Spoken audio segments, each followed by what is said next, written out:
ଆଜି ସକାଳ ଆରମ୍ଭ ହୋଇଥିଲା ଆମର ମହାପ୍ରଭୁଙ୍କ ଦର୍ଶନ କରି, ମାନେ ସକାଳ ଠାକୁର ପୂଜା କରିସାରି ସିଧା ମୁଁ ଆସିଯାଇଥିଲି ତଳକୁ, ଯେଉଁଟାକି ରୋଷେଇ କରିବା ପାଇଁ। ଆଉ ଯେଉଁଟାକି ମୋର ନୀତିଦିନିଆ କାମ। ଆଜି ଖରାବେଳେ ଖାଇବା ପାଇଁ ଡାଲି ହେଇଥିଲା, ଆଉ ତା ସାଙ୍ଗରେ କାଙ୍କଡ଼ ଆଳୁର ଗୋଟେ ଜବରଦସ୍ତ ଭଜା ହେଇଥିଲା, ଯାହାର କି ସ୍ୱାଦ ବହୁତ ଭଲ ଥିଲା। କାହିଁକିନା ବୋଉ ଆମର କହିଥିଲେ କାଙ୍କଡ଼ ଭଜାରେ ଟିକେ ମିଲ୍କ ପକାଇବାକୁ। ଆଉ ଏଇଠି ଦେଖନ୍ତୁ ଟିକେ ମିଲ୍କ ପକାଇ କାଙ୍କଡ଼ ଭାଜିଥିଲେ ତ ସତରେ ସାଙ୍ଗମାନେ ସ୍ୱାଦ ତ ବହୁତ ବଢ଼ିଆ ଥିଲା। ଆପଣମାନେ ବି ଥରେ ଭାଜନ୍ତୁ ଆଉ ଦେଖନ୍ତୁ ସ୍ୱାଦ କେମିତି ଲାଗୁଛି, ଆଉ କମେଣ୍ଟରେ ନିଶ୍ଚୟ ଜଣାଇବେ। ଆଉ ଏଇଠି ଦେଖନ୍ତୁ ମୋ ଝିଅକୁ ଗାଧୋଇ ପାଧୋଇ ମୁଁ ରେଡ଼ି କରିଦେଇଥିଲି। ସବୁଦିନ ପରେ ସେ ତା'ର ଗାଧୋଇ ସାରି ତୁଳସୀ ଚଉରାରେ ପାଣି ଦେଇଥିଲା, ଆଉ ତା'ର ଜଗା ଭାଇକୁ ତା'ର ମନ କଥା କହିଥିଲା। ଆଉ ତାପରେ ସିଧା ଆସିକି ସକାଳ ଖାଇବାରେ ମୁଁ ଆସିଥିଲି ଆମର ମାଉସୀ ପୁଅ, ତାଙ୍କୁ ବାଢ଼ି ଦେଇଥିଲି ପଖାଳ।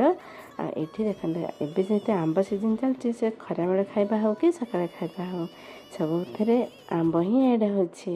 ଆଉ ଏଇଠି ଦେଖନ୍ତୁ ଖରାବେଳେ ଖାଇବାରେ ଭାତ, ଡାଲି, ଆମ୍ବ ଆଉ ଆଳୁ ସିଝା ଖାଇ ମୋର ଦିନ କମ୍ପ୍ଲିଟ୍ କରିଥିଲି।